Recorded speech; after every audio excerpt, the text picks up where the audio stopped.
From this to this. Siguro nagtataka kayo kung bakit kami napunta sa ganitong sitwasyon. So ayan na nga, natuloy na yung train trip namin. At natutulog nga pala ako dyan nang biglang tumunog ang alarm. At naalala ko, meron nga pala kaming train trip. Kaya nagmadali na nga akong tumakbo pero nadapa pa ako. At nagmamadali nga kami dyan ng dinosaur, baka maiwan kami ng train. Pero buti na lang nakita namin yung mga kasama namin. Pagod nga pala ako dyan tapos binunggo pa ako ng dinosaur. Pagtapos ko nga palang matumbay, hilong-hilo ako.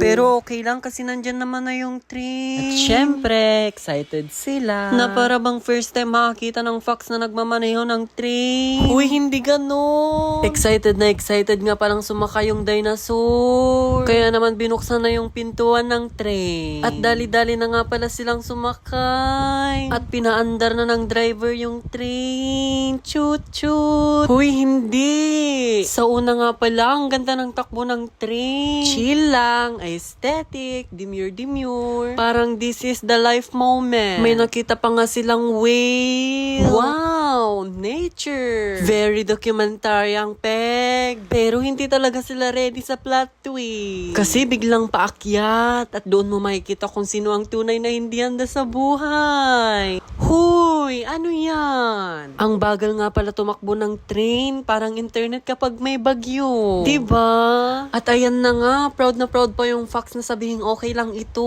Tapos biglang pababa. Mapapasabi ka na lang talaga ng boom! Biglang sobrang bilis. Na para bang hinahabol na sila ng responsibilidad. Halos mawala na sila ng kontrol. At oo, muntik pa yan sila mahulog sa bridge. Na para bang kanina lang, pademure lang sila.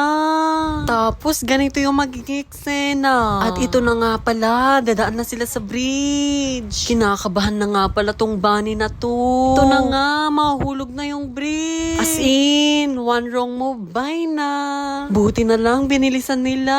At somehow, nakasurvive sila kahit wala namang plan. At ito na sila ngayon, napakalungkot naglalakad pa uwi. Anong moral lesson ang natutunan natin dito? Huwag basta sasakay kung hindi mo alam kung saan ka pupunta. Hoy! Pero okay lang. At least cute sila habang muntik muntik mahulog. Hoy, hindi ganon. At dito na nga pala nagtatapos ang video natin. See you sa susunod na video. Bye-bye!